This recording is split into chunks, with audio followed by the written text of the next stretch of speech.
What's up, Seahawks Nation? Victor here, and I gotta tell you, this week has been a lot for our defense, and I mean a lot. On one hand, we've got real reason for optimism. Seattle just locked up a new linebacker, and right alongside that move came a decision that hits our depth on offense. One of our fullbacks landed on injured reserve after battling through camp banged up. It's the kind of quiet roster shuffling that keeps the machine running, but it tells you something bigger. This front office is not sitting still, not for one single day. But then there's the story that's got everybody talking.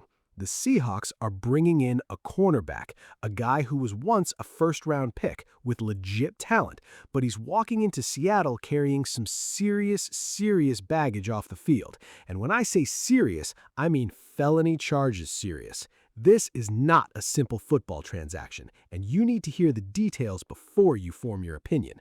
Two moves, two completely different stories, but both of them say the same thing. Seattle is doing whatever it takes right now to build a roster that can compete, no matter how complicated the road gets. Before we dive into all of it, do me a salad. Smash that like button and hit subscribe. We're grinding to hit 5,000 subscribers on this channel, and every single one of you helps us get there. All right, let's get into it. All right, let's start with the roster moves because there's actually a lot going on here if you dig into it a little. So Tuesday, the Seahawks made two moves that go hand in hand. First, they signed linebacker Aaron Smith. Now, this guy's story is honestly the kind of underdog stuff that makes you appreciate the grind of the NFL. Smith went undrafted out of South Carolina State back in 2025. He signed with the Jets last spring, got waived before the season even started, and then had to fight his way onto their practice squad just to stay in the league. Now he's getting a shot here in Seattle. I love seeing guys like this get an opportunity. That's a guy who's going to come in hungry because he knows exactly what it feels like to almost lose it all. But that move didn't happen in a vacuum. It came right alongside some news that's honestly a little concerning. Fullback Robbie Outs is heading to injured reserve. And look, if you know Outs, you know this one stings a bit. He was a fifth-round pick last year, played in 12 games as a rookie with 2 starts. Solid debut season, but the kid's had a rough go of it health-wise. He missed time early last year with an ankle injury that landed him on IR. Then he was inactive for the NFC Championship game and Super Bowl L6 because of a neck injury. That's brutal, missing the 2 biggest games of the year. And now, here we are again, he's been sidelined all through canned calls, and McDonald hasn't even said publicly what the injury actually is this time. That lack of information, that's the part that makes me a little uneasy, honestly. So what does this mean for the offense right now? Well, with Outs out, the fullback reps fall to Brady Russell, who made the switch from tight end to fullback last season, and Brock Lamp, who just signed with Seattle last week after spending his rookie year with the Patriots. It's not a crisis by any means, but it is a position we're going to want to keep an eye on as camp rolls forward.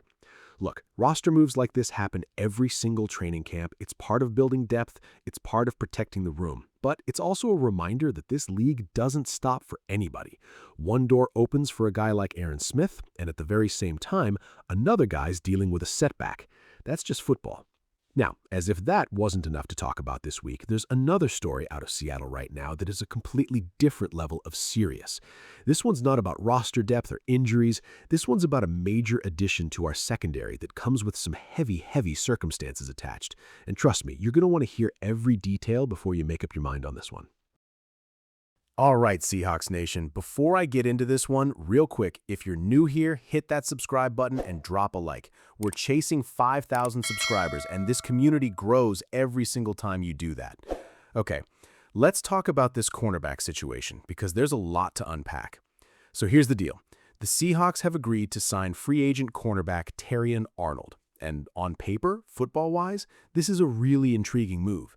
This guy was the 24th overall pick back in 2024, an All-American his last year at Alabama in 2023. Seattle was reportedly high on him coming out of that draft class. McDonald himself said Arnold had a great tryout with the team, talked about his movement skills, his physicality, how his game translates well into our secondary. And on the business side, it's a 1-year deal right around the league minimum, so roughly $1.145 million. That's a low-risk, potentially high-reward flyer for a former first-rounder. If this was just about football, I'd be excited, genuinely excited. But it's not just about football, and we have to talk about the real part of this story. Arnold was released by Detroit back in June after being charged with 8 felonies connected to an alleged kidnapping and robbery back in February down in Tampa. We're talking serious charges here. He's accused of coordinating and directing co-defendants to lure 3 men to an apartment where they were robbed, beaten, and held at gunpoint. The Florida State Attorney's Office says it was tied to a revenge plot. Arnold believed these guys had stolen around $100,000 in cash, along with expensive bags and watches from an Airbnb. And investigators later found out the men who were kidnapped weren't even involved in that robbery. If convicted, he's facing life in prison. Let that sink in for a second. Now, to be fair, through his representatives, Arnold has denied all the allegations. He pled not guilty back on July 31st. That plea was formalized during a Zoom hearing on August 6th, and his next court date is a status hearing October 5th in Tampa, which, by the way, is the day after we host the Chargers. He also posted a $1 million bond, and a judge ruled he doesn't even need a GPS monitor, so he's free to travel and work. Here's what really stands out to me, though. McDonald and the front office aren't hiding from this. McDonald straight up said, "There's other things surrounding it, we're aware of that," and talked about doing their due diligence, trusting the people in Arnold's corner. John Schneider even said on Hard Knocks that they believe Arnold could play in preseason. But, and this is a big but, the regular season is a totally different conversation because the NFL could still place him on the commissioner's exempt list, which basically means he can't play or practice at all while the league investigates, even though he'd still get paid. So where does that leave us as fans? Honestly, I've got mixed feelings, and I think that's okay. Talent-wise, this is a swing worth taking on a cheap deal. But legally, we are talking about felony charges with potential life in prison attached. This isn't a gray area. This is heavy. And I think the front office knows that too, which is why they're being so careful with how they talk about it publicly. Now, let's zoom out for a second, because when you put both of this week's stories side by side, you start to see the bigger picture of where this team's at. On one side, you've got Aaron Smith and Robbie Outs, a quiet, everyday roster move, a young guy fighting for his shot, another guy dealing with a tough injury blow, and the coaching staff just doing what they always do, managing depth, plugging holes, keeping the roster competitive. That's normal football business. Then on the other side, you've got the Arnold signing, a move with real talent upside, but wrapped in one of the most serious off-field situations this organization has dealt with in a long time. Put together, I think it tells you this front office is aggressive right now. They're not playing it safe across the board. They're chasing every possible edge to build a roster that can compete again, whether that's a low-cost linebacker or a high-risk, high-reward cornerback. Is that exciting? Yeah, part of me is intrigued.